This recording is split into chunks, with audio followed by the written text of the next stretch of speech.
Seats like this aren't for people like you. Get your ass out before I scream for security. Lydia Beaumont jammed her heel into the aisle, legs stretched wide, deliberately blocking Nolan Reed like a challenge, her calf pressed into his shin, slow, intentional, daring him to touch her. Phone snapped up, a flight attendant froze in place. "Don't just stand there," Lydia barked louder, feeding on the stairs. "First class isn't a handout. You people always try to sneak up here." Nolan said nothing. He stood perfectly still while the supervisor fumbled with boarding passes and Lydia narrated her victimhood to every stranger within earshot. She had no idea she was humiliating the man who controlled the $500 million contract her husband's company could not survive without. Before continuing, comment where in the world you are watching from and make sure to subscribe, because tomorrow's story is one you can't miss. Nolan Reed stood motionless in the first-class aisle, his leather briefcase held steady at his side. Morning sunlight streamed through the airplane windows, illuminating Seat 2A, his assigned seat, which was currently occupied by a woman who hadn't even bothered to look up from her phone. "Excuse me," Nolan said quietly. "I believe you're in my seat." The woman, Lydia Beaumont, slowly raised her head. Her perfectly manicured fingers tightened around her phone as she gave him a dismissive once-over. Despite his impeccable charcoal suit and silk tie, she curled her lip. "Seats like this aren't for people like you," she said, her voice pitched to carry through the cabin. "Go find the back where you belong." The cabin seemed to freeze. A passenger across the aisle lowered his newspaper. Someone a few rows back whispered, "Oh my God." The soft clicks of phone cameras being activated filled the tense silence. Nolan maintained his composure, though his jaw tightened almost imperceptibly. He reached into his jacket pocket and withdrew his boarding pass. "My seat assignment is 2A. I'd be happy to show you my ticket." Lydia let out a harsh laugh. "Cute forgery. You people always try this." She shifted deeper into the seat, making herself more comfortable. "I fly first class every week. I know exactly who belongs here and who doesn't." A young flight attendant hovering nearby twisted her hands together, clearly uncomfortable. Her name tag read Kayla. She glanced between Nolan and Lydia, then down at her passenger manifest. "Sir," she began hesitantly, "let me just verify." "There's nothing to verify," Lydia cut in. "I'm not going to let someone pull this kind of scam. He needs to move along before he makes any more trouble." More phones appeared. The cabin's atmosphere grew heavier with each passing second. A businessman in 2B stared intently at his laptop, pretending not to notice. A woman in 1D pressed her call button, then quickly canceled it. Nolan stood perfectly still, his expression neutral. The boarding pass remained extended in his hand, a silent refutation of Lydia's accusations. He had faced this before. The assumptions, the dismissals, the casual cruelty masked as concern. His success had taught him that patience was a weapon and timing was everything. "Ma'am," he said calmly, "I'd appreciate you vacating my assigned seat." Lydia's face flushed red. "Are you threatening me?" She clutched her designer handbag closer. "Did everyone hear that? He's trying to intimidate me." The junior flight attendant finally found her voice. "Ma'am, if I could just see both of your boarding passes." "Call your supervisor," Lydia snapped. "Now. I won't be harassed like this." She pulled out her phone, fingers flying across the screen. "My husband's firm practically keeps this airline in business. He'll be very interested to hear how you're handling this situation." Kayla looked desperately toward the front galley. "I'll get my lead," she said, hurrying away. Lydia smiled triumphantly, settling back into the seat. "You should really know your place," she said to Nolan, her voice dripping with false sympathy. "It would save everyone so much trouble." The other passenger's discomfort was palpable now. A woman in first class quickly donned her noise-canceling headphones. A man in business class, visible through the curtain divider, shook his head in disgust, though whether at Lydia's behavior or Nolan's presence wasn't clear. Nolan remained where he stood, briefcase still at his side, boarding pass still extended. His calm felt purposeful now, earned through years of similar moments. He didn't raise his voice. He didn't defend himself. He simply occupied his space, refusing to be moved by her attempts to shame him out of what was rightfully his. The lead flight supervisor appeared, a tall woman in her 50s with graying hair pulled back in a severe bun. She took in the scene. Lydia ensconced in 2A, Nolan standing silently in the aisle, the ring of watching passengers. "What seems to be the problem here?" she asked, though her eyes darted nervously to Lydia's designer watch and wedding ring. "This man is trying to steal my seat," Lydia announced before anyone else could speak. "He's making me feel very unsafe. I think you need to remove him." The supervisor turned to Nolan. "Sir, can I see your boarding pass?" Nolan nodded once and handed it over. The paper shook slightly in the supervisor's hands as she examined it. "Ma'am," she said carefully to Lydia, "this gentleman's boarding pass does show him assigned to seat 2A. Lydia folded her arms across her chest, a smirk playing at her lips. "Well, I'm not moving. Call security if you have to. My husband will sort this out." She raised her phone, already dialing. "In fact, I'll have him do that right now." The supervisor shot Nolan an apologetic look, but her voice wavered with uncertainty. "Sir, perhaps we could find you another seat." Nolan finally spoke, his words measured and clear. "I'll wait while you call security." His calm seemed to unnerve Lydia more than any anger would have. She pressed her phone tighter to her ear, her smirk faltering slightly. "That's right," she said loudly into the phone, though no one had answered yet. "Some man is trying to cause trouble on my flight. You'll want to handle this quickly." The supervisor lifted her hand to her radio, calling for backup as Lydia settled deeper into seat 2A, radiating smugness and certainty that the system would, as always, work in her favor. The first-class cabin had become a pressure cooker of tension. Passengers shifted uncomfortably in their seats, torn between watching the drama unfold and pretending to be absorbed in their phones or magazines. The aisle was getting crowded now. The lead supervisor stood with her hands clasped tightly together while two junior flight attendants hovered nearby, exchanging worried glances.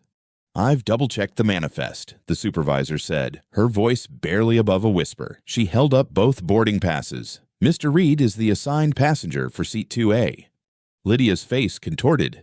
"Are you calling me a liar?" Her voice shot up several octaves, causing a baby in business class to start crying. "This is absolutely ridiculous. I've never been treated so poorly in my life." She jabbed her manicured finger toward Nolan, who hadn't moved from his spot in the aisle. "This man has been intimidating me since the moment he walked on board. He's trying to bully me out of my seat, and now you're helping him."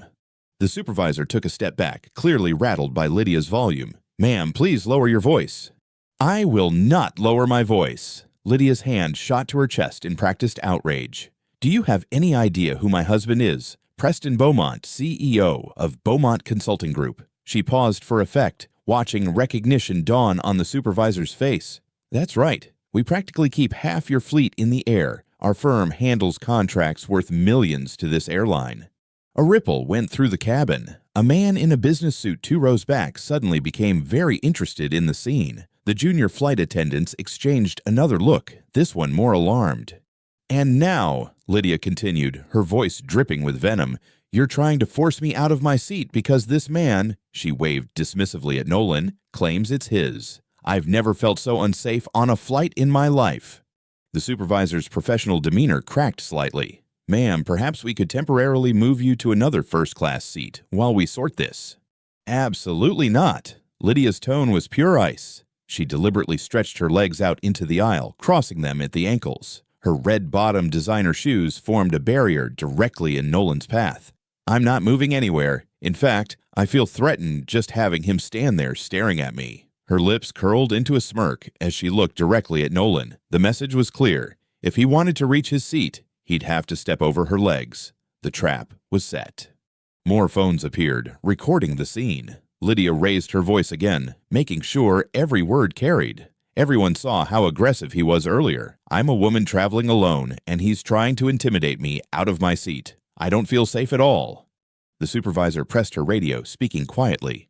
"Security to first class, please. Priority."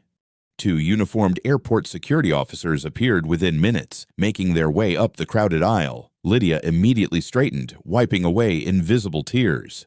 "Oh, thank goodness you're here," she gushed. "This man has been harassing me, trying to steal my seat. I've been so scared."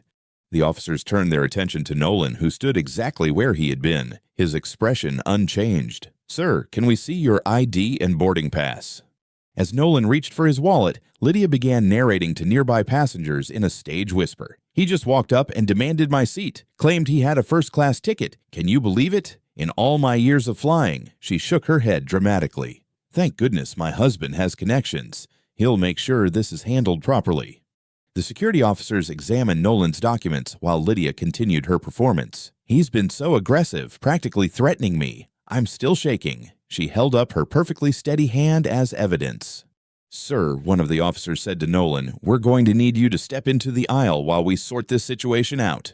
Nolan nodded once, his face a mask of dignity. Despite the public humiliation, he had to maneuver around Lydia's outstretched legs, exactly as she'd planned. The entire cabin watched as Nolan carefully stepped sideways, forced to twist his body awkwardly to avoid touching her. Lydia's smirk grew wider as she settled deeper into seat 2A, adjusting the seat recline for maximum comfort. Much better, she said loudly. I already feel safer with him away from me. A few passengers shifted uncomfortably. The junior flight attendant who had first tried to help looked close to tears, but no one spoke up. The security officers continued questioning Nolan in full view of everyone, while Lydia made a show of pulling out her phone, no doubt to call her husband again. The morning sun streaming through the windows now felt harsh and exposing, highlighting every second of Nolan's public questioning.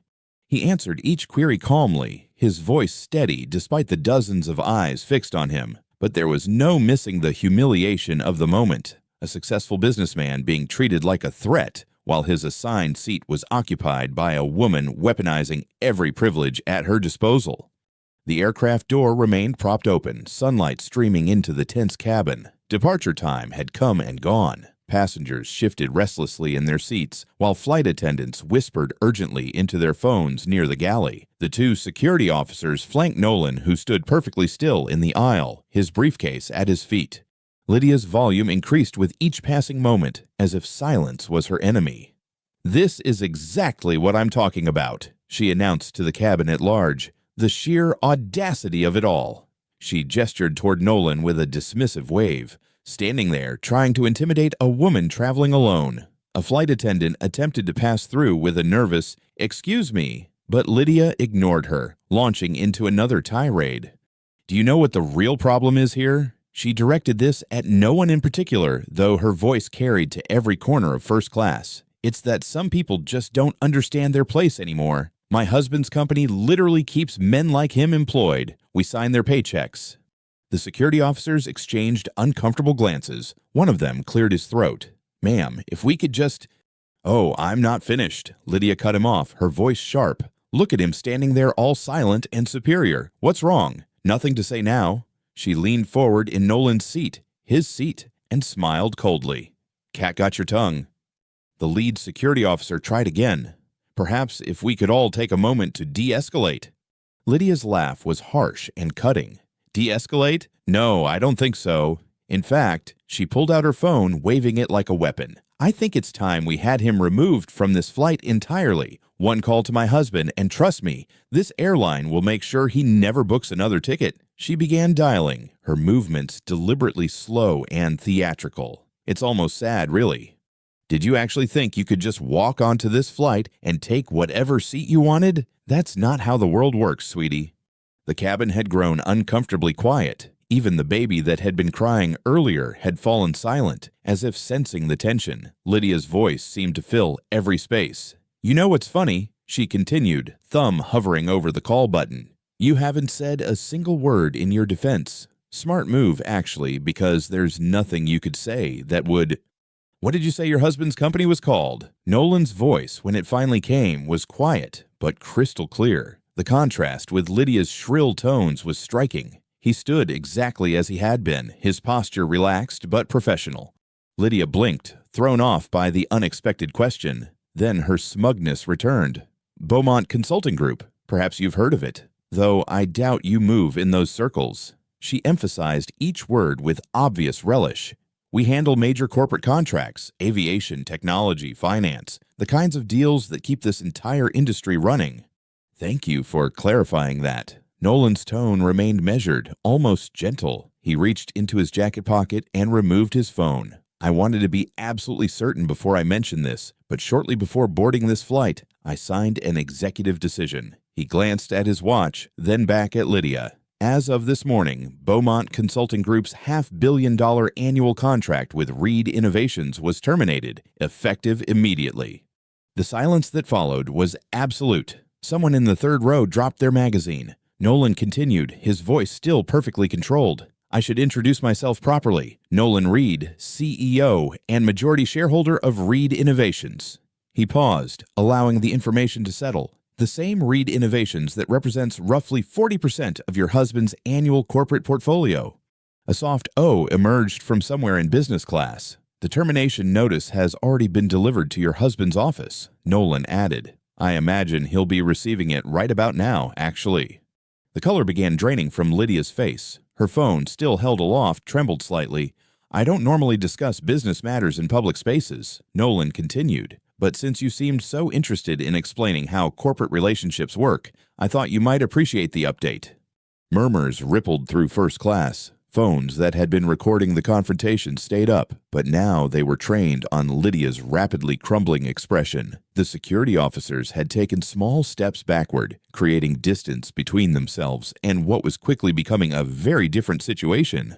Lydia's mouth opened and closed several times, but no sound emerged. Her face had gone from flushed with anger to ashen in seconds. The phone in her hand began to vibrate, likely her husband calling, but she seemed frozen, unable to answer or even move. The whispers in the cabin grew louder. A businessman in row 3 was frantically typing on his phone, probably checking stock prices. Someone whispered, "Reed Innovations," in a tone of delayed recognition. The junior flight attendant who had first tried to help Nolan was failing to suppress a smile. The lead flight supervisor touched Lydia's arm gently but firmly. "Ma'am, could you step aside for a moment?" Her professional tone carried an edge of newfound authority. The earlier hesitation had vanished. Lydia jerked away from the touch, forcing a laugh that sounded brittle even to her own ears.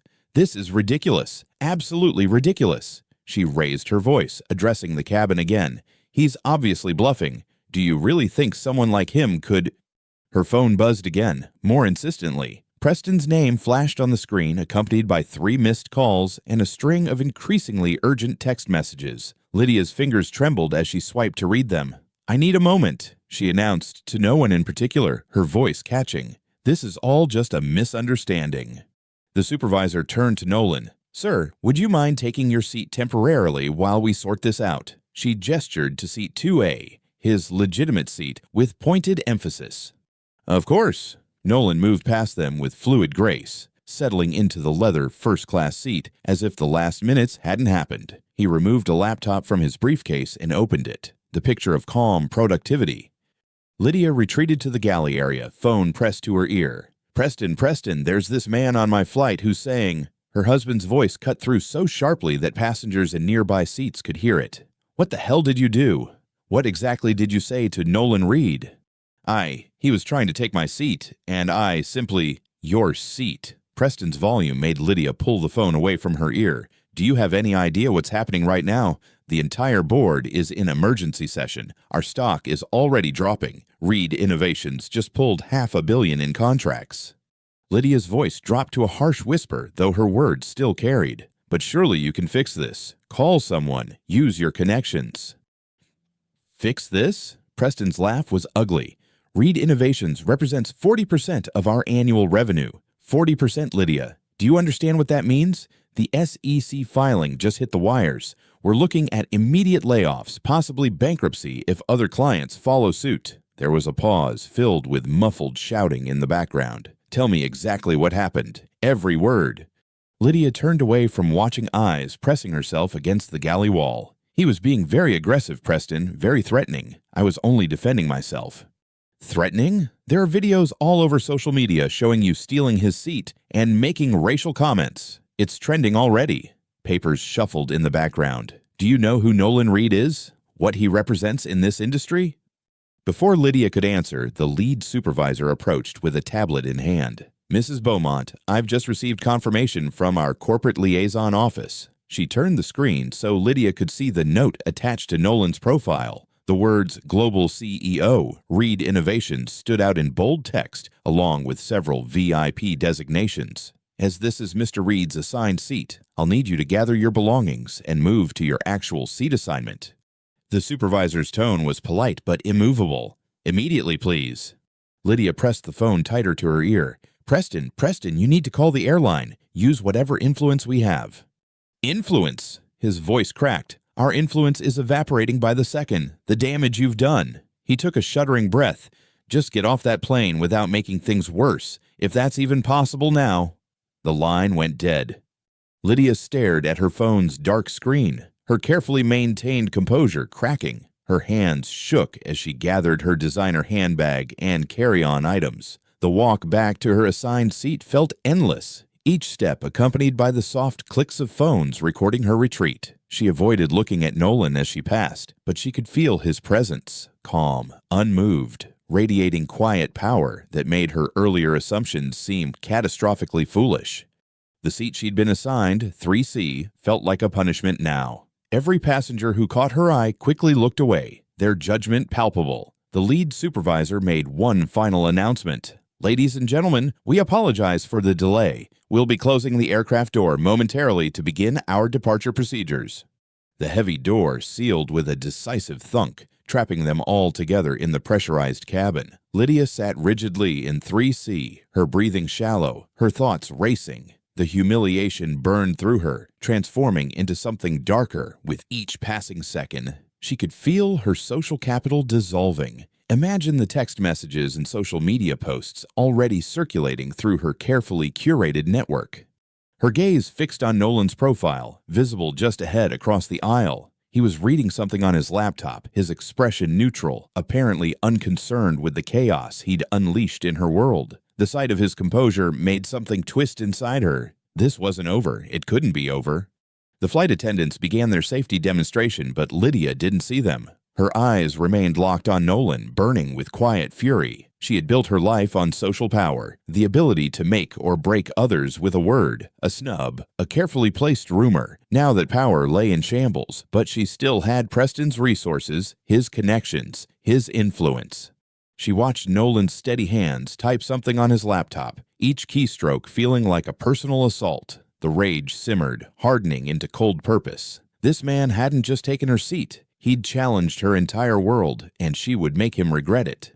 The plane descended through San Francisco's signature fog, banking slowly over the bay. For the duration of the flight, tension had hung in the pressurized cabin like an invisible smoke. Nolan had worked steadily on his laptop, responding to emails and reviewing contracts while feeling Lydia's stare burning into him from across the aisle. The wheels touched down with a gentle bump. As other passengers reached for their phones and overhead bags, a flight attendant approached Nolan's seat. "Mr. Reed," her voice was apologetic but firm, "I've been asked to have you remain seated after we arrive at the gate." Nolan nodded, maintaining his composed demeanor. He'd suspected something like this might happen. Lydia had spent most of the flight typing furiously on her phone, pausing only to engage in intense, whispered conversations with various crew members. The plane taxied to the gate, its engines winding down. As the seatbelt sign dinged off, 2 uniformed airport security officers boarded through the front door. They moved with practiced efficiency straight to Nolan's seat. "Sir, we need you to come with us regarding an incident reported during this flight." The older officer's hand rested casually near his belt, not threatening but noticeably present. Nolan closed his laptop with deliberate slowness. "Of course, though I'd like to note that any incident is well documented by multiple passenger videos." "That's part of what we need to discuss, sir." The younger officer gestured toward the aisle. "If you'll come with us now." From her seat, Lydia watched with poorly concealed satisfaction as Nolan was made to stand and walk ahead of the officers. Other passengers shifted uncomfortably, several pulling out phones to record this new development. The junior flight attendant who had initially tried to help Nolan couldn't meet his eyes as he passed. "Make sure you check his bags carefully," Lydia called out, her voice carrying clearly through the cabin. He seemed very agitated during the flight, very unstable. Nolan kept walking, his back straight, his pace unhurried, but he felt the weight of every stare, every whisper, every phone camera tracking his exit. This was a familiar dance, power reasserting itself, the system closing ranks. He'd seen it before, been through it before, but that didn't make it any less infuriating. They escorted him through the jet bridge and into the terminal where morning travelers paused to watch the spectacle of a well-dressed businessman being led away by security. Some recognized him. He heard his name whispered, saw phones raising to capture the moment. "This way, sir." The officers directed him down a service corridor away from the main concourse. The fluorescent lights buzzed overhead, harsh and institutional. Behind them, Lydia emerged from the plane like a queen making an entrance. She'd fixed her makeup, adjusted her designer outfit, and now played to her audience with practiced skill. It was terrifying, she told the gathering crew members, her voice carrying down the corridor. "I just hope you've all learned something about properly screening passengers. Someone could have been hurt." The officers led Nolan to a small office tucked away in the airport's administrative section. The room was bare except for a metal table, 3 chairs, and a security camera in the corner. One wall held a large mirror, obviously two-way glass. "Please have a seat, Mr. Reed." The older officer gestured to one of the chairs. "We've received a formal complaint about threatening behavior and harassment during the flight. We need to get your statement." "I assume you've also received the unedited video footage showing Mrs. Beaumont attempting to steal my assigned seat." Nolan sat down, maintaining eye contact and making several discriminatory remarks in the process. The younger officer shifted uncomfortably. "We're gathering all available evidence. For now, we need to follow procedure." "Of course you do." Nolan's tone remained professional but carried an edge of weary familiarity. "Though I wonder if you're also following procedure with Mrs. Beaumont, who actually violated federal aviation regulations by refusing to vacate a seat that wasn't hers." Neither officer responded directly to this. Instead, they pulled out forms and began asking standard questions: name, address, purpose of travel. Nolan answered each one precisely, neither volunteering additional information nor showing signs of agitation. Through the office's small window, he could see airport personnel hurrying past, some glancing in with poorly concealed curiosity. Somewhere out in the terminal, Lydia would be holding court, spinning her version of events. He could picture it clearly: the sympathetic nods, the shared outrage, the social media posts already spreading her narrative. His phone vibrated in his pocket. Then again and again. The officers exchanged glances as the device continued to buzz with incoming notifications. "You can check that if you need to," the older officer said, perhaps hoping to appear reasonable. Nolan removed the phone and saw his screen filled with alerts. His name was trending on multiple platforms. News outlets were picking up the story. Video clips, some complete, some suspiciously edited, were being shared and reshared. One headline caught his eye: "Tech CEO removed from flight after seat dispute." Another read, "Passenger claims harassment by executive in first-class confrontation." The narrative was already being shaped, the truth bent to serve power's purposes. But Nolan had been here before. He'd built his career by understanding how systems worked, including how they could be made to work against themselves. He placed the phone face down on the metal table, its continued vibrations creating a soft hum against the surface. The officers resumed their questioning, but Nolan could see uncertainty in their expressions. They were realizing gradually that this situation was larger than a simple passenger dispute. Outside the office, footsteps hurried past. Voices murmured. Phones chimed and buzzed. The machinery of modern outrage was fully engaged now, grinding away at facts and context, reducing complex truth to simple, shareable stories. Nolan sat straight in his uncomfortable chair, answering questions with calm precision while his phone continued to vibrate with increasing urgency. The battle for narrative control had begun. The security office's fluorescent lights buzzed overhead as Nolan scrolled through his phone. Each headline felt like a carefully crafted blow. First-class confrontation. CEO threatens passenger mid-flight. Woman reports hostile behavior on SFO flight. Aviation authority investigates high-stakes seat dispute.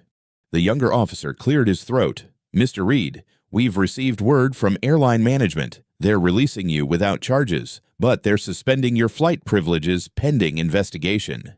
Nolan finished, not looking up from his screen. Comments sections were already filling with predictable takes, each one more distorted than the last. A new email popped up from Preston Beaumont's corporate communications team. The subject line read, "Press release. Statement regarding today's unfortunate incident." Nolan opened it, his jaw tightening as he read the carefully worded character assassination. "We are deeply concerned by today's events, where an executive used his position to threaten our company and intimidate other passengers. This behavior has no place in modern business or civil society." Memories surfaced unbidden. 10 years ago, a luxury car dealership assuming he was lost. 5 years ago, being asked to show extra ID, at a private banking event where he was the keynote speaker. 2 years ago, watching a board member's surprised expression when he walked in to lead the acquisition meeting. "Sir," the older officer's voice pulled him back. "You're free to go, but the airline has requested you exit through the service corridor for everyone's comfort." Nolan stood, straightening his jacket. "Of course. Heaven forbid anyone be made uncomfortable." His phone rang, his legal counsel's direct line. He answered while gathering his belongings. "Nolan, I'm seeing the coverage.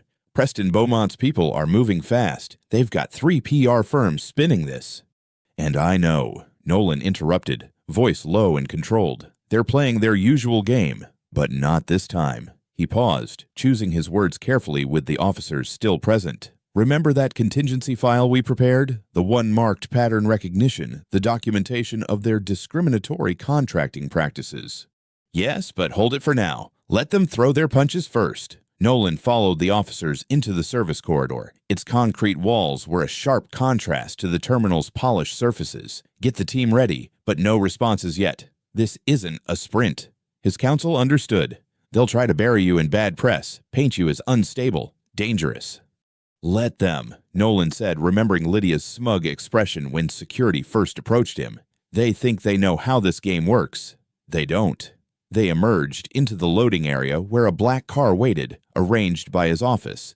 But a reporter had somehow found him, a young woman with a microphone already raised. "Mr. Reed, is it true you threatened violence over a seat assignment? Do you often use your company's contracts as weapons? Sources say—" Nolan kept walking, maintaining his dignified pace. More memories flickered. The first time he'd been followed by store security, the neighbor who'd called police when he was checking his own mailbox, the investor who'd asked to speak to the actual CEO during his first funding round. His phone buzzed again. The airline's official statement: "We take all passenger safety concerns seriously. Until a full investigation is complete, Mr. Reed's travel privileges will be suspended." The reporter kept pace, nearly shouting, "Mr. Reed, Mrs. Beaumont claims you made her feel unsafe. How do you respond to allegations of aggressive behavior?" Nolan reached the car door, turning briefly to face the camera. The reporter thrust her microphone forward, eager for a reaction, any reaction that could feed the growing story. He simply nodded politely and slid into the back seat. As the car pulled away, his phone lit up with a text from his executive team. "Board meeting scheduled for later this afternoon. Beaumont's firm launching full media offensive. Legal threats incoming." Another headline notification: "Aviation industry giant cuts ties with tech firm after CEO's mid-air meltdown." Nolan watched the airport recede through the tinted windows. He'd built his company by understanding systems, how they worked, how they failed, and, most importantly, how they could be changed. The Beaumonts thought they were fighting a battle over one seat, one flight, one news cycle. They were wrong. His phone buzzed with another call from legal counsel. "Emergency response teams assembling. Crisis management protocols activating." The machinery of corporate warfare grinding into motion. But Nolan wasn't going to fight on their terms. Not this time. He'd learned long ago that the game wasn't fair, but that didn't mean it couldn't be won. You just had to understand the real rules, the ones written in boardroom whispers and country club handshakes. The car merged onto the highway as more notifications flooded his screen. Lydia's face appeared on a news website, playing the role of rattled victim perfectly. Preston Beaumont's statement followed, all corporate concern and coded warnings. Nolan switched off his phone's notifications. He didn't need to watch their performance. He'd seen it all before, lived it before, but this time would be different. This time he had receipts, years of them carefully collected and preserved. The driver caught his eye in the rearview mirror. "Where to, sir?" "The office," Nolan replied, his voice steady. The Beaumonts thought they were burning him down. They didn't realize they were only illuminating their own weaknesses. Through the window, San Francisco's towers rose into the fog, a forest of glass and steel where power lived and moved and made its own rules, or thought it did. The setting sun cast long shadows through the floor-to-ceiling windows of Nolan's hotel suite. San Francisco's skyline glowed orange and purple, a stark contrast to the tense atmosphere inside. His temporary command center hummed with urgent activity. Laptops open, phones buzzing, team members speaking in hushed, focused tones. Riley Park, his head of communications, stood by the window with her tablet. The edited clip hit Twitter minutes ago. It's already at millions of views. She turned the screen toward Nolan. The grainy footage showed only the final moments. Him standing over Lydia. His words about the contract stripped of context. They cut everything before it. Donovan Hale, his chief legal officer, noted from the dining table now covered in documents. No racial comments, no seat theft, nothing about her blocking the aisle. Just you standing, making what they're calling a financial threat. Nolan loosened his tie, watching the city lights flicker to life. And the board nervous, Riley admitted. Chairman Ellis called twice. He's worried about shareholder reaction, especially with the quarter ending soon. She scrolled through her notes. 3 major partners have requested emergency meetings. Beaumont's people are working the phones hard. The suite's TV played silently in the background, showing business news. Lydia's face appeared, carefully composed, tissues in hand. The caption read, "Passenger speaks out." I was terrified. Donovan muted the sound before Nolan could hear her voice. "They're playing this perfectly," he said, frustration evident. "Preston Beaumont's PR team is framing you as the angry executive who snapped over a simple misunderstanding. They're pushing the narrative that you weaponized your company's contract to bully a woman." "A helpless woman," Riley corrected, her tone bitter. "They're leaning hard into that angle. The airline's social media is being flooded with demands for action." Nolan's phone buzzed, another board member expressing concerns about optics. He set it face down on the coffee table. "Show me everything they're using," he said quietly. Riley pulled up multiple screens. Besides the edited video, they'd got 3 passenger statements, all from Lydia's section of the cabin, all describing him as intimidating. Local news was running with it. Business press was starting to pick up the story. Preston Beaumont released another statement an hour ago. She read from her tablet, "While we respect healthy business competition, using economic leverage to threaten and coerce is unacceptable.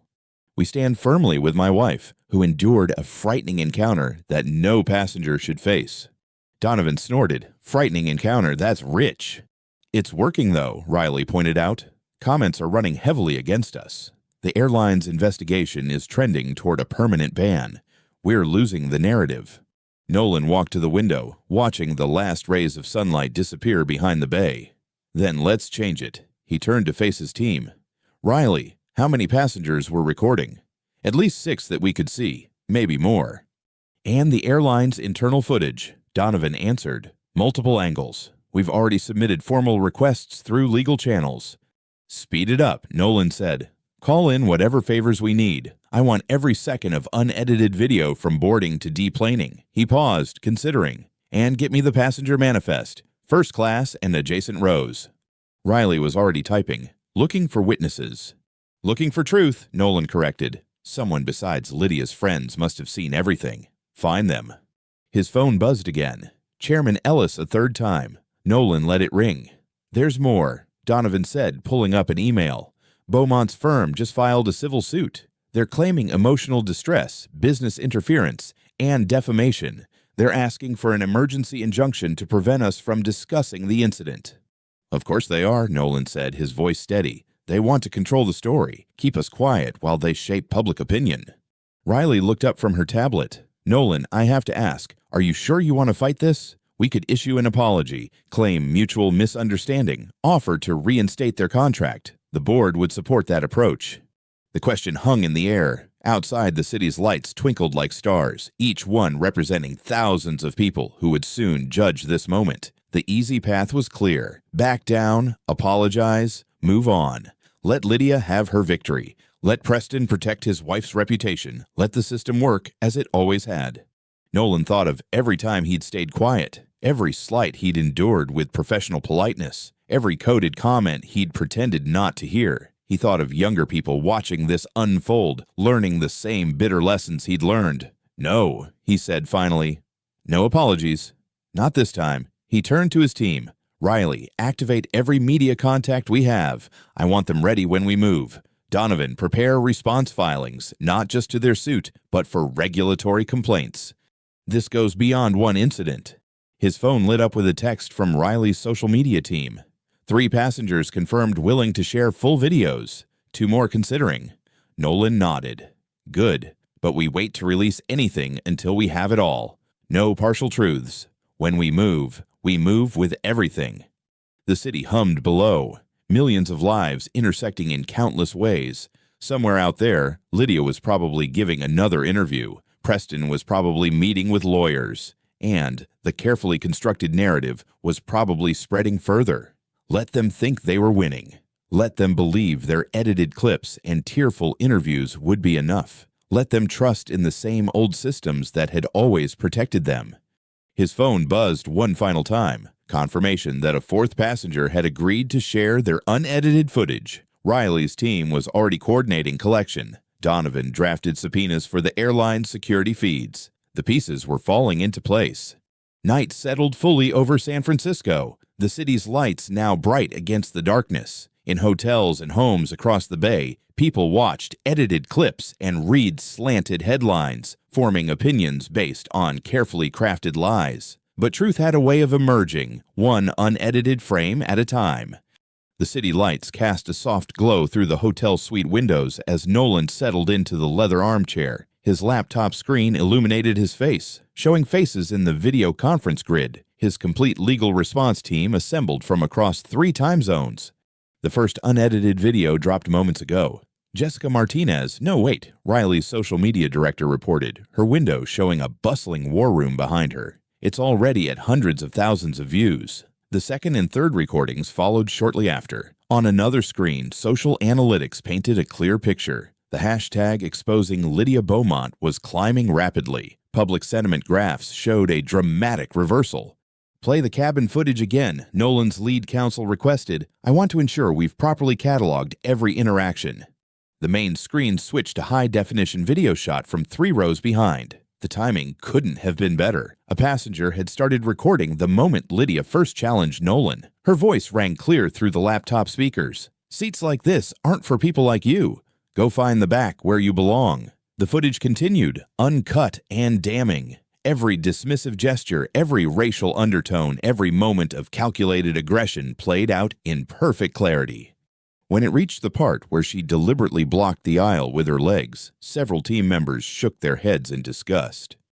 The airline's internal cameras confirm everything, Donovan reported, sharing his screen to show multiple angles. We have complete coverage from 4 different security feeds. There's no room for misinterpretation. Riley's window lit up as she joined the call. CNN just picked up the story. They're running the full footage at the top of the hour. Fox Business and MSNBC have both requested statements. Nolan watched the reaction metrics climb. Comments flooded in. This is disgusting behavior. She knew exactly what she was doing. Justice for Nolan Reed. His phone buzzed. Chairman Ellis again, but this time with a different tone. Saw the full video. The board stands with you. Whatever you need. The airline just issued their statement, Donovan announced, sharing his screen. Following review of complete footage from the flight, we acknowledge that seat assignment protocols were not properly followed. We are conducting a thorough investigation of all parties involved. We regret any inconvenience to our valued passengers. Neutral enough to avoid legal exposure, Nolan's counsel noted, but clear enough to distance themselves from Lydia's version.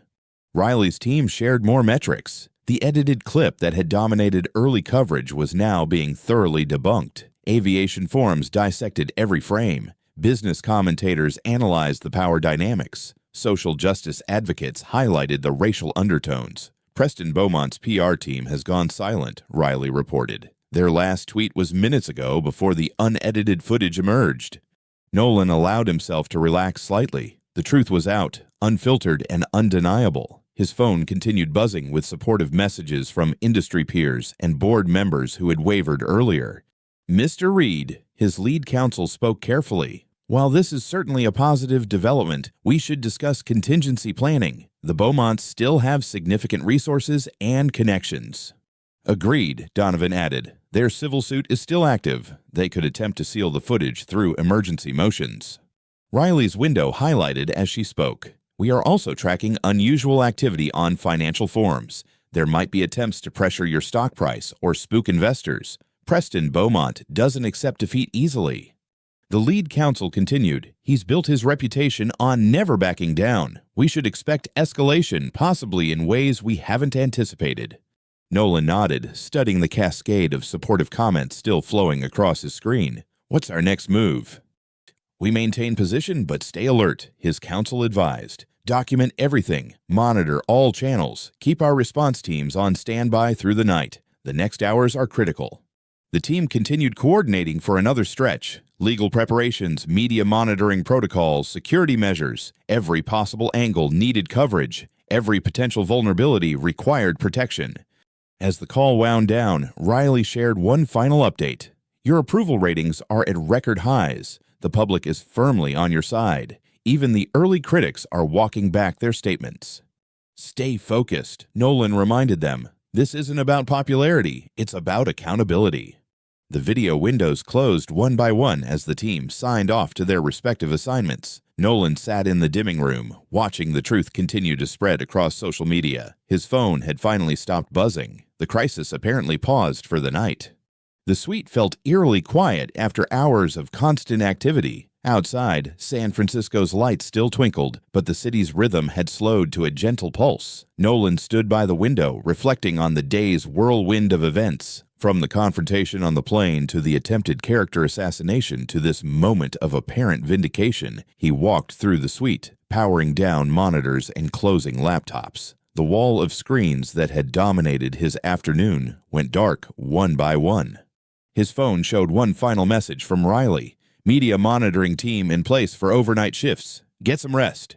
Nolan moved through his evening routine methodically, checking doors, reviewing his schedule for tomorrow, setting his alarm. The day's tension slowly ebbed as the suite grew darker. He reached for the last light switch, his hand pausing briefly as he surveyed the quiet room. The lights clicked off, plunging the suite into darkness, broken only by the city's glow through the windows. Nolan headed toward his bedroom, the weight of the day finally settling on his shoulders.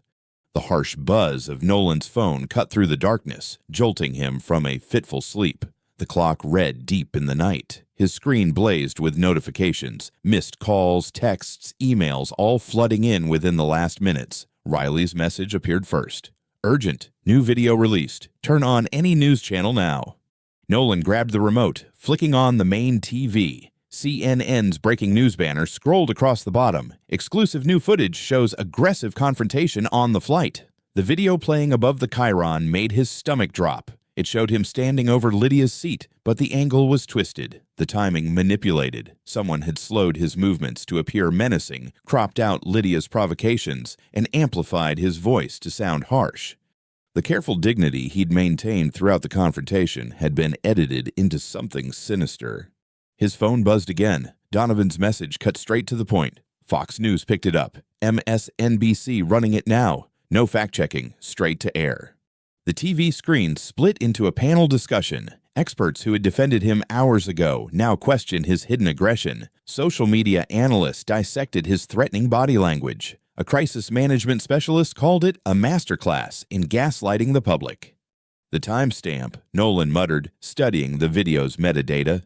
They waited for maximum impact. The release was timed perfectly. Too late for West Coast business hours, too early for East Coast morning shows, hitting that vulnerable window when verification teams were skeletal and social media moved fastest. His counsel's call came through. The airline statement just dropped. "It's bad." Nolan opened the press release. "Following new evidence regarding the incident on the flight, we are temporarily suspending Mr. Reed's flying privileges pending a comprehensive safety review. The comfort and security of our passengers remains our highest priority." The phone kept buzzing. Each notification struck like a physical blow. Global Tech pausing joint venture discussions. Board emergency meeting called for early morning. Stock futures dropping in pre-market trading. Beaumont firm files amended complaint citing new evidence. Nolan paced the suite, watching his vindication crumble in real time. The hashtags were shifting. Reed exposed. First-class fraud. Beaumont was right. Hours of truth swept away by minutes of calculated deception. Riley's team pushed back, highlighting the video's obvious manipulation. Technical experts pointed out the editing artifacts, but the damage was spreading faster than facts could follow. Preston Beaumont's fingerprints are all over this, his counsel said during their emergency call. The timing, the distribution, the immediate legal filing, this was orchestrated. They waited for us to relax. "Let us think we'd won, then struck when our guard was down," Donovan added. Nolan stood at the window. San Francisco's lights blurring as fatigue and frustration clouded his vision. His phone displayed another board member wavering. Maybe we should consider a temporary step back. The TV droned on, pundits debating his character as if they'd known him for years. Social media algorithms amplified the controversy, feeding the frenzy. Every notification reminded him how quickly truth could be buried under avalanches of manufactured outrage. "They're calling for your resignation," Riley reported grimly. "Social media's exploding." Nolan watched a taxi whine through the streets below, its headlights cutting through the fog. Something about its steady progress sparked a realization. He'd been playing defense, reacting, explaining, justifying. The Beaumonts had counted on that, using his restraint against him. "Get me everything," he told his counsel. "All of it now. Everything. The full dossier on Preston's firm, every discriminatory complaint, every buried settlement, every instance where money bought silence. I want his entire history of making problems disappear." His team paused, understanding dawning in their silence. "The airline's internal emails, too," Nolan continued. "Their security footage, employee statements, passenger manifests. If they're choosing sides, let's see exactly how that decision was made." "That's aggressive," his counsel warned. "Once we start down that path." "They chose the path," Nolan replied. "They chose it the moment Lydia decided my seat belonged to her. Everything since has been calculated. The complaints, the edited videos, the coordinated pressure. They're not trying to win an argument. They're trying to erase me." His phone buzzed again. Another partner wavering, another headline questioning his integrity. But the notifications felt different now. Each one strengthened his resolve. "Nolan," Riley ventured, "this could get very ugly." "It's been ugly since the beginning," Nolan said. "I just wasn't fighting back hard enough." He turned from the window, facing his team through the video call. "No more reactions, no more explanations, no more hoping truth speaks for itself. We're done playing their game." The city stretched out below, millions of lights twinkling in the darkness. Somewhere out there, Preston and Lydia Beaumont probably felt secure in their victory, certain their power and privilege would shield them, as it always had. Nolan studied the skyline, his reflection hardening in the glass. The time for defense was over. Now they would learn what real consequences felt like. His phone lit up with another wave of notifications, but he didn't bother checking them. Those messages belonged to the old narrative, the one where privilege always won, where money bought truth, where power meant never facing accountability. That narrative was about to change. Through the window, dawn's first hint began bleeding into the night sky. Nolan stood motionless, watching light touch the horizon. The city was waking up to their version of events, but he would decide how this story ended. The suite's desk lamp cast a harsh glow across stacks of documents as Nolan reviewed the final package. His laptop screen showed early morning, but exhaustion had given way to sharp focus. 3 folders lay open before him, each representing a different weapon in the arsenal his team had assembled. Folder 1, the complete record, raw security footage from multiple angles, unedited phone videos from 6 different passengers, audio recordings of Lydia's calls to airline staff, timestamps, metadata, and authentication certificates. Everything needed to expose the deliberate manipulation of the viral clip. "The technical analysis is conclusive," Riley confirmed through the video call. "We can prove exactly how they doctored that footage, every edit, every manipulation." Folder 2, the paper trail, hundreds of internal emails from Preston Beaumont's firm obtained through disgruntled employees and legal discovery, messages ordering the PR assault, strategy memos plotting retaliation, communications with friendly media outlets coordinating the hit pieces. Preston wasn't careful, Donovan noted. He assumed power meant never having to hide his tracks. The arrogance is stunning. The emails painted a damning picture. Preston orchestrating a campaign to destroy Nolan's reputation, not because of any real threat, but because his wife's ego demanded it. The casual cruelty in his language, the dismissive tone toward people like Reed, it was all there in black and white. Folder 3, the pattern. This was the heaviest weapon. Years of documented discrimination at Beaumont's firm, buried complaints, forced settlements, systematic exclusion of minority contractors, statistical proof of bias in hiring and promotion, a complete exposure of how money and influence had masked decades of institutional racism. "This goes beyond one incident," Nolan's counsel explained. It's a pattern of behavior they've paid millions to hide. Once this breaks, others will come forward. Nolan studied the release schedule on his screen. The package would hit simultaneously across multiple channels: major media outlets, financial regulators, congressional oversight committees, shareholder groups, social media platforms, industry watchdogs. Every recipient would get the full dossier, not carefully curated pieces. The truth would flood every channel at once, overwhelming any attempt at damage control. The timing is critical, Riley emphasized. We release when markets open and morning shows are live. Maximum visibility. Nolan nodded, scanning the final checklist. His team had prepared this contingency from the beginning, understanding that people like the Beaumonts never stopped at one attack. The package had been ready, waiting for the moment when half measures would no longer suffice. Legal implications? Nolan asked. His counsel leaned into the camera. They'll sue. Multiple suits, different angles, but everything here is documented. Truth is an absolute defense. More importantly, discovery would only reveal more evidence against them. The airline, Donovan asked. Their statement banning you crossed a line, Riley replied. The emails prove they acted under pressure from Beaumont, not based on evidence. Their liability is significant. Nolan stood, stretching muscles tight from hours of tension. The city outside was still dark, but the first commuters were appearing on the streets below. Soon, those sidewalks would fill with people heading to work, unaware that the morning's news would reshape their understanding of power and accountability. Collateral damage, he asked quietly.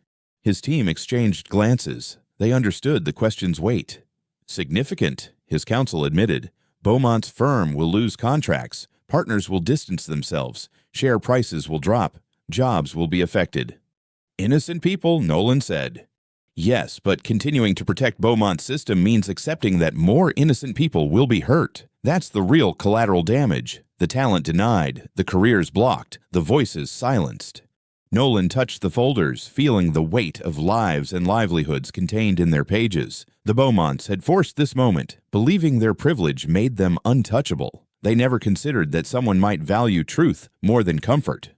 His phone buzzed. Another news alert about the aggressive passenger narrative. Another attempt to erase his dignity, to make him accept humiliation as his due. The message joined hundreds like it, each assuming he would follow the familiar script. Apologize, step back, let power win again.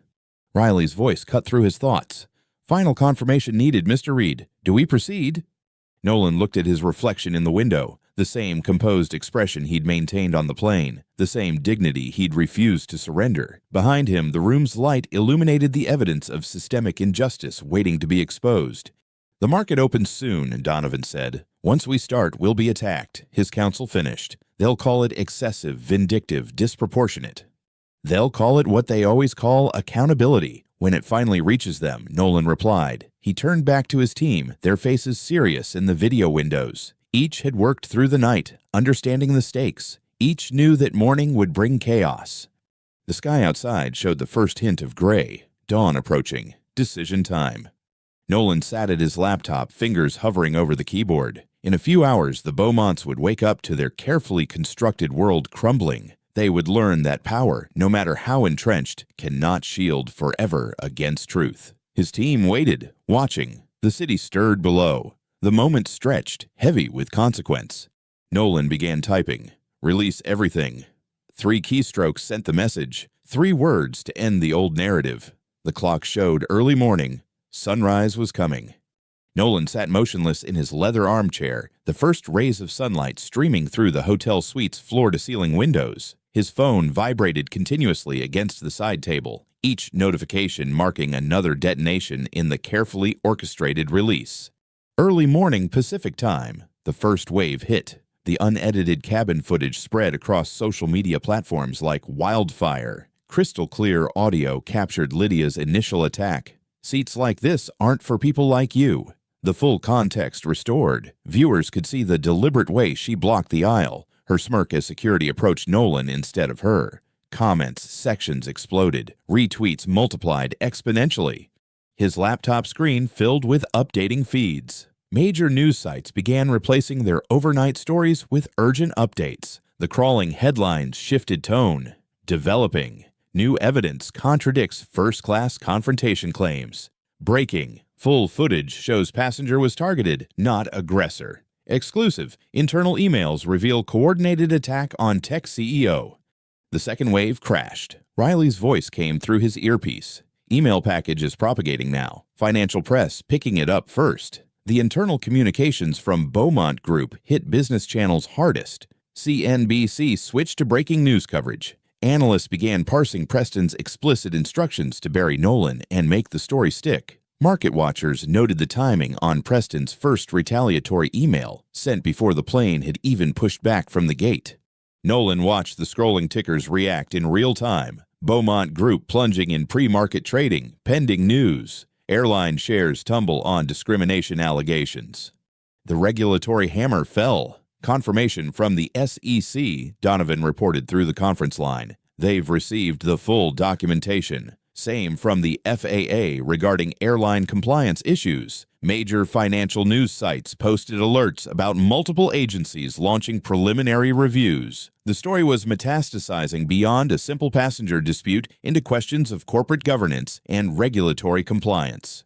Nolan's phone rang. His board chairman. He let it go to voicemail. This wasn't the time for discussion. The truth needed no defense.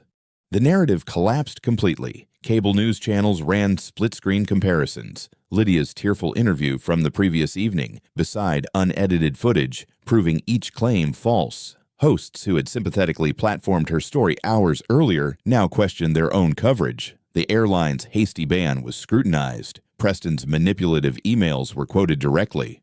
Social sentiment analysis coming in, Riley noted. Public support has completely inverted. Hashtags trending all favoring our position now.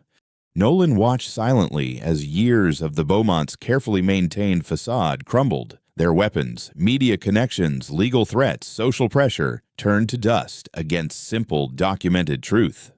The pattern emerged. As the initial shock wore off, deeper analysis began. Financial reporters dug into Beaumont Group's history. Past discrimination complaints, previously buried, resurfaced. Industry watchers noted systematic exclusion of minority-owned contractors. Statistical analysis showed troubling patterns in hiring and promotion. 3 major shareholders have requested emergency board meetings, Donovan reported. Beaumont Group's chief counsel is trying to reach us through back channels. Nolan sipped his now cold coffee, remembering countless boardrooms where he'd been mistaken for support staff. How many others had faced the same assumptions, the same barriers? The evidence now flooding inboxes and newsrooms told that larger story. The damage spread. The airline issued a new statement suspending all contracts with Beaumont Group pending review. Their stock dropped sharply. Other corporate partners began distancing themselves, fearing contagion. Preston's carefully constructed network of influence showed its fragility. Nolan's phone buzzed with a text from his legal counsel. Lydia Beaumont, attempting to schedule press conference. Strongly advise maintaining our silence. He typed back a single word. Agreed. Truth cascaded. More passengers from the flight came forward, sharing additional angles, confirming Nolan's account. Flight attendants spoke anonymously about pressure to accept Lydia's version. Earlier incidents involving the Beaumonts emerged. Other confrontations, other attempts to leverage privilege. The hotel room's TV showed financial channels in crisis mode. Experts debated the broader implications. Words like systemic and institutional peppered their analysis. Preston's carefully constructed world of handshakes and backroom deals faced unprecedented scrutiny.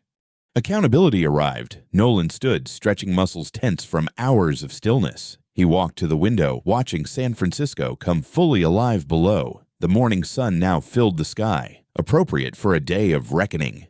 His phone continued its constant vibration. Messages from allies and enemies alike went unanswered. This moment required no commentary from him. The evidence spoke clearly enough.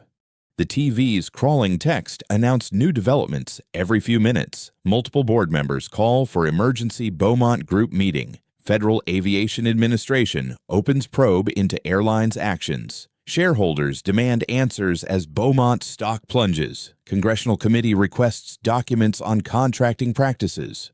The breaking point. Nolan turned from the window as a new alert banner spread across the screen. Breaking news. Federal agencies reviewing Beaumont Group conduct. The same message that had destroyed others who thought themselves untouchable by consequence.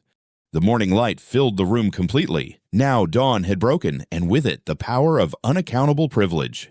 The opening bell at the New York Stock Exchange pierced through the usual morning clamor. Within seconds, Beaumont Group stock flashed bright red on trading terminals across the world. The share price dropped like a stone, triggering circuit breakers almost immediately. Trading halted as market makers struggled to process the flood of sell orders.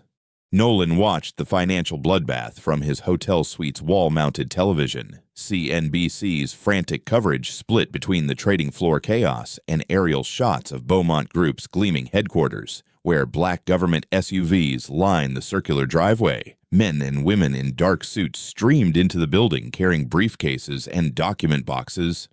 Federal agents executed search warrants at multiple Beaumont Group locations, the anchor announced, her voice taut with urgency. Sources confirm the SEC, Department of Justice, and other agencies are involved in what appears to be a coordinated action. His phone rang. Donovan, his legal counsel. "They're moving faster than expected," Donovan said without preamble. "The emails we released gave them probable cause. They're seizing servers and documents across 3 states. On screen, Preston Beaumont appeared via satellite link, his usual polish cracking under pressure. His statement came out rushed, defensive. "These allegations are completely false," Preston declared, sweat visible on his forehead. "This is a coordinated attack by a competitor attempting to damage our reputation. Beaumont Group has always operated with the highest ethical standards." The network cut to leaked emails displaying them beside Preston's face. His own words contradicted every denial. "Make sure Reed understands his place. Use whatever leverage necessary. I don't care how you do it. Just make this go away." Trading resumed briefly before halting again as shares plunged further. Financial analysts who had praised Beaumont Group days earlier now questioned everything about the company's operations. "Nolan," Riley interrupted through the conference line, "you should see this."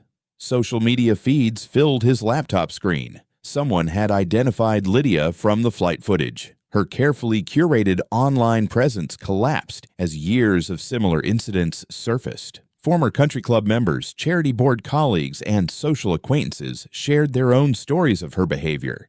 "I've never seen anything like this," Riley continued. "It's like a dam broke. People aren't afraid to speak up anymore."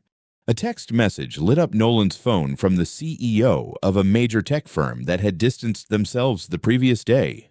"We acted hastily. Would appreciate a conversation when convenient." Similar messages arrived from other partners who had wavered. Their fear of Beaumont Group's influence evaporated in the harsh light of exposure. The airline's PR team scrambled to contain their own crisis. A press release announced the immediate suspension of 3 executives pending an internal investigation into serious allegations of discriminatory practices and improper influence. "We are reviewing all protocols," their statement read, "and we offer our sincere apology to Mr. Reed for his treatment." Nolan's temporary flight ban disappeared from their system without fanfare. His status returned to its usual elite level, though that meant little now. Market analysts began connecting darker dots. Preston's influence hadn't just affected one flight or one contract. Evidence suggested years of systematic discrimination in Beaumont Group's contracting practices. Minority-owned businesses described similar patterns of exclusion and retaliation. The $500 million contract termination was just the thread that unraveled everything, a Bloomberg analyst observed. Pull on it, and the whole tapestry of corporate malpractice comes apart. By mid-morning, Preston's carefully constructed world lay in ruins. Major shareholders demanded emergency board meetings. Corporate partners initiated contract reviews. Politicians who had accepted Beaumont donations quietly announced plans to return them. Lydia's social media accounts went dark one by one. Her charity board positions disappeared from organizational websites. The country club, where she'd once held court, posted notice of a membership review session. 4 congressional committees have requested documents, Donovan reported. Your contract termination is being cited as the catalyst that exposed broader systemic issues. They're particularly interested in the timing, how Preston's retaliation plans were in motion before the plane even left the gate. On TV, financial experts debated Beaumont Group's survival chances. Their stock had lost nearly half its value in a single morning. Trading halts became more frequent as sellers overwhelmed buyers. "The market is voting with its feet," one analyst explained. "This isn't just about one incident. It's about the rot that incident exposed. Nolan's phone continued buzzing with messages from former critics, now eager to align themselves with him. He let most go unanswered. Their sudden support meant little compared to the broader implications of the morning's events. The news helicopters maintained their vigil over Beaumont headquarters, cameras broadcasting every arrival and departure. Federal agents carried out box after box of documents. Preston was nowhere to be seen. Confirmation from the SEC, Donovan said through the conference line. They're citing your contract termination as the initiating event in their formal investigation. They're particularly interested in the timing of Preston's retaliatory actions. Nolan watched another trading halt flash across the screen. The Beaumont Group's stock chart resembled a waterfall, straight down with occasional pauses at circuit breaker levels before resuming its plunge. The morning's events had transformed a single act of resistance into something far larger. Each new revelation spawned more questions, more investigations, more unraveling of carefully hidden truths. The afternoon sun streamed through the hotel's glass facade, casting long shadows across the polished marble floor of the Four Seasons lobby. Nolan stood near the concierge desk, confirming details for his departure flight, when a commotion near the entrance caught his attention. Lydia Beaumont burst through the revolving doors, her designer outfit wrinkled and her normally perfect hair askew. Her mascara left dark smudges beneath her eyes, and her hands trembled as she clutched an expensive leather handbag. The composed socialite who had demanded his removal from first class was gone, replaced by someone coming apart at the seams. "Mr. Reed," her voice cracked as she rushed toward him, heels clicking frantically across the marble. "Please, I need to speak with you." Hotel security moved to intercept her, but Nolan raised a hand, signaling it was okay. He remained where he stood, calm and collected as Lydia approached. "Just 5 minutes," she pleaded, lowering her voice, though it still shook with desperation. "Somewhere private, please." Several hotel guests had stopped to watch, some discreetly raising phones to record. The morning's news had made Lydia's face recognizable to millions. "The sitting area there will do fine," Nolan replied, gesturing to a cluster of leather armchairs partially screened by large potted plants. He had no intention of being alone with her, knowing she might claim anything had happened behind closed doors. Lydia glanced nervously at the observers but followed him to the chairs. Her designer purse slipped from her trembling fingers as she sat, spilling its contents across the floor. Lipstick, keys, and a phone with a cracked screen scattered around her feet. "I never meant for any of this to happen," she blurted, scrambling to gather her belongings. "You have to understand, this is destroying everything. Our reputation, Preston's company, our whole lives." Nolan sat quietly, hands folded in his lap. The composed businessman was a stark contrast to Lydia's dishevelment. "The country club suspended our membership this morning," she continued, her voice rising. "My closest friends won't answer my calls. The children's school called to discuss our situation. Even my sister, my own sister, told me not to contact her until this blows over." She choked back a sob. "You have to call off these investigators. Be reasonable. We can work something out." A small crowd had gathered near the lobby bar, pretending to be absorbed in conversations while watching the scene unfold. A hotel employee spoke quietly into a phone at the front desk, likely updating security. "Mrs. Beaumont," Nolan said finally, his voice level and controlled. "What's happening now isn't something I control. But it's your company, your lawyers. You can stop this." Her perfectly manicured nails dug into the leather armrests. "No," Nolan replied simply. "I can't, and I wouldn't if I could." "We'll pay whatever you want," she pressed on, leaning forward. "Name your price. Preston will arrange it. Just call off the dogs." Nolan shook his head slowly. "You still don't understand. This stopped being about money the moment you decided to weaponize your privilege against me. Every step of the way, you and your husband chose escalation. When I showed you my boarding pass, you mocked it. When the crew confirmed my seat, you called security. When I revealed the contract termination, you filed false complaints. When those failed, you tried to destroy my reputation." Lydia's face crumpled. "I was just protecting what's mine." "No," Nolan corrected her gently. "You were enforcing what you thought you were entitled to.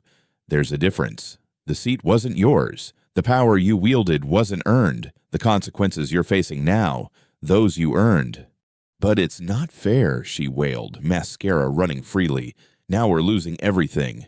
"Like you tried to make me lose everything." Nolan's voice remained steady, But steel lay beneath the calm. The federal investigators, the SEC, the congressional committees, they're not acting on my behalf. They're responding to evidence of years of discrimination and corruption. Evidence your husband's retaliation brought to light.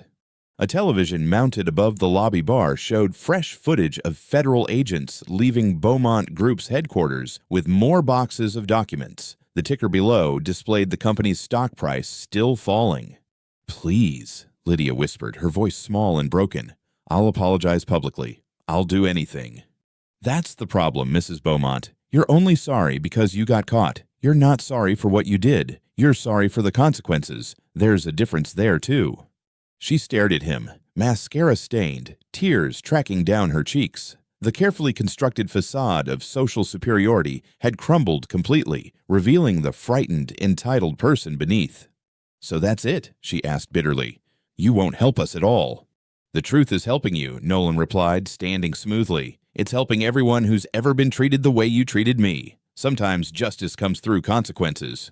Lydia's shoulders shook with poorly suppressed sobs. Nearby guests openly recorded now, capturing the complete reversal of power from that moment on the plane. The woman who had smugly demanded Nolan's removal was now publicly undone, while he remained composed and dignified. Through the lobby's windows, reporters had gathered on the sidewalk, alerted to Lydia's presence by social media posts. Camera flashes sparked like lightning as she stumbled to her feet, clutching her disarrayed belongings. "I hope you're satisfied," she choked out, but the words carried no weight now. Nolan adjusted his suit jacket and checked his watch. "Good afternoon, Mrs. Beaumont." He walked calmly toward the side exit, leaving Lydia to face the waiting media gauntlet alone. The cameras captured everything: her tears, her disarray, her complete humiliation. But Nolan didn't look back. He had a flight to catch, and there was nothing more to be said. The airline's corporate headquarters gleamed in the late afternoon sun, its glass and steel facade reflecting the golden California light. Inside the main conference room, camera crews jostled for position as journalists filled every available seat. The tension was palpable. This wasn't just another corporate press event. Airline CEO Desmond Kane stood at the podium, flanked by his executive team. Their usual confidence was replaced by visible discomfort. Behind them, a row of board members sat rigid in their chairs. At the center of the long table, Nolan Reed sat composed in a perfectly tailored charcoal suit, hands folded calmly before him.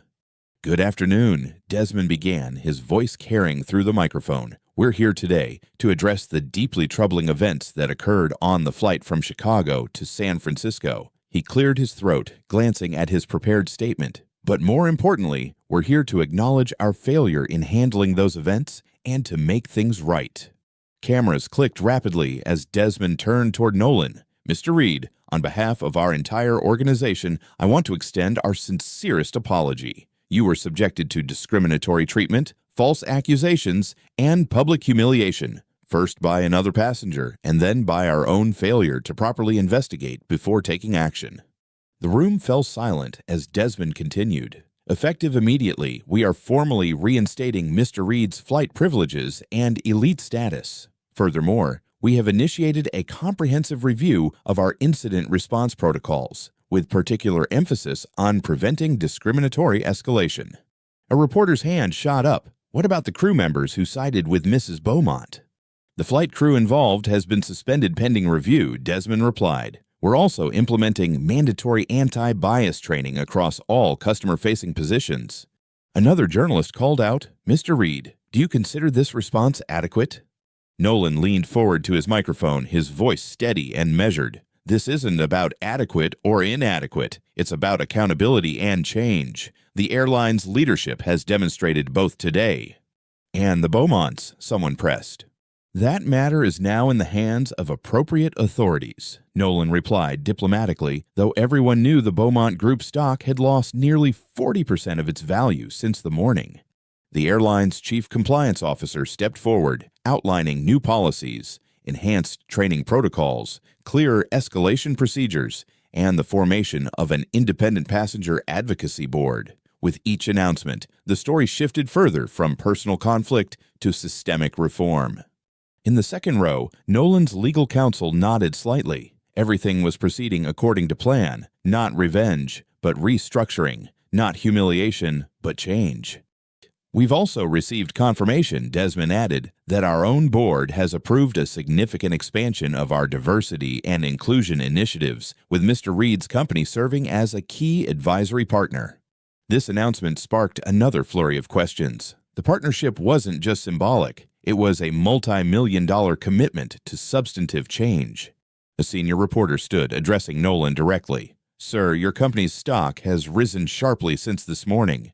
Do you feel vindicated?" Nolan adjusted his microphone thoughtfully. This was never about stock prices or personal victory. It was about standing firm when faced with injustice, about refusing to let power and privilege override dignity and truth. His words carried weight because they weren't delivered with anger or triumph, but with quiet certainty. The same composure he'd shown on the plane now commanded the room. "But surely," another reporter pressed, "you must feel some satisfaction about the Beaumont's downfall." "What I feel," Nolan replied, "is hope that this incident serves as a reminder. Accountability isn't punitive, it's corrective. Change isn't revenge, it's progress." The press conference concluded with Desmond announcing immediate policy implementation. As cameras continued rolling, Nolan stood and shook hands with the airline executives, a simple gesture that somehow symbolized the shift in power dynamics since that morning on the plane. In the lobby afterward, Nolan's phone buzzed constantly with updates. The SEC had opened a formal investigation into the Beaumont Group. 3 major banks had suspended their relationships with the firm. Congressional committees were scheduling hearings. The system that had once protected the Beaumonts was now dismantling their empire. "Your car is ready, Mr. Reed," a staff member announced. "We've arranged priority check-in for your return flight this evening." Nolan nodded his thanks, gathering his belongings.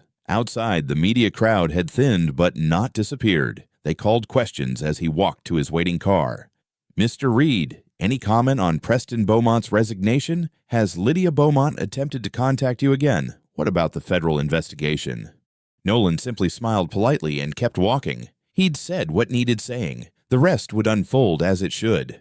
Later that evening, Nolan approached his gate at San Francisco International Airport. The same terminal that had witnessed his humiliation hours earlier now buzzed with different energy. Passengers nudged each other, pointing discreetly. Some nodded respectfully. Others smiled in quiet support. The gate agent stood straighter as he approached. "Good evening, Mr. Reed. We've upgraded you to first class, complimentary, of course." "Thank you," he replied simply, accepting his new boarding pass. As he walked down the jet bridge, flight attendants greeted him by name, their respect genuine rather than procedural. Passengers watching his entrance saw not the man who'd been falsely accused and escorted off a plane, but the leader whose dignity had transformed a moment of injustice into a catalyst for change. In his seat, 2A again, Nolan settled in quietly, neither broadcasting his presence nor hiding from it. A flight attendant approached with a glass of water. "Welcome aboard, Mr. Reed," she said warmly. "We're honored to have you with us." The first-class cabin hummed with pre-departure activity as passengers settled into their seats. Nolan Reed sat in 2A, his assigned seat, no controversy this time, and watched the last rays of sunlight paint the tarmac in shades of amber. Flight attendants moved efficiently through their preparations, offering genuine smiles as they passed his row. A young businessman across the aisle kept glancing his way, clearly recognizing him from the day's news coverage. Nolan maintained his usual composure, neither encouraging nor discouraging the attention. He'd learned long ago that true dignity wasn't about seeking validation or avoiding notice. It was about remaining steadfast in who you are. The cabin lights dimmed briefly as the aircraft system cycled through their pre-flight checks. Nolan's phone buzzed one final time before he switched it to airplane mode. The message was from his legal counsel. Beaumont Group board meeting ended. Preston's resignation effective immediately. Criminal charges pending. He closed his eyes for a moment, letting the weight of the day settle. When he opened them, the flight attendants were completing their final checks. The same nervous energy that had filled this cabin that morning was absent now, replaced by routine professionalism. "Cabin crew, please prepare for departure," came the standard announcement. But then the captain's voice continued, departing from the usual script. "Ladies and gentlemen, this is your captain speaking. Before we begin our flight to Chicago this evening, I'd like to take a moment to acknowledge someone special on board with us." Nolan felt the subtle shift in the cabin's atmosphere as passengers looked up from their phones and magazines. Mr. Nolan Reed is with us in first class tonight. Many of you may recognize his name from today's news. What you might not know is that Mr. Reed's actions have already initiated significant changes in airline policy and industry standards. His professionalism and dignity in the face of discrimination have set an example that will benefit passengers and crew members for years to come. The cabin erupted in spontaneous applause. It wasn't the awkward, obligatory kind that sometimes follows public announcements. This was genuine appreciation, recognition of principle over power, of dignity over drama. Nolan nodded quietly in acknowledgement, maintaining his characteristic reserve. A flight attendant caught his eye and smiled warmly. "Can I get you anything before takeoff, Mr. Reed?" "Just water, thank you," he replied, his voice carrying the same measured tone it had throughout the day's events. As the plane backed away from the gate, Nolan's thoughts drifted to the morning's confrontation. He remembered Lydia Beaumont's smug certainty, her husband's attempted intimidation, the momentary victory of privilege over right. The cost of remaining silent in such moments, not just personal but systemic, had become painfully clear. The aircraft turned onto the runway, engines spooling up with increasing urgency. Through his window, Nolan watched the last traces of sunset fade into deeper blues. His phone screen flashed one final notification before he turned it off completely. Lydia Beaumont's social media accounts deactivated amid backlash. The plane accelerated down the runway, pressing Nolan gently back into his seat. As they lifted off, San Francisco's lights spread out below like scattered gems, then gradually dimmed as they climbed through the evening haze. He watched the city, where everything had changed, grow smaller, more distant. A news alert appeared on his seatback screen. Breaking federal prosecutors announce investigation into Beaumont Group financial practices. The headline scrolled past without fanfare. Justice moving forward with quiet inevitability. The flight attendant returned with his water. "We're so glad you're with us tonight, Mr. Reed," she said softly. "What happened this morning?" "Well, it needed to happen. Things needed to change."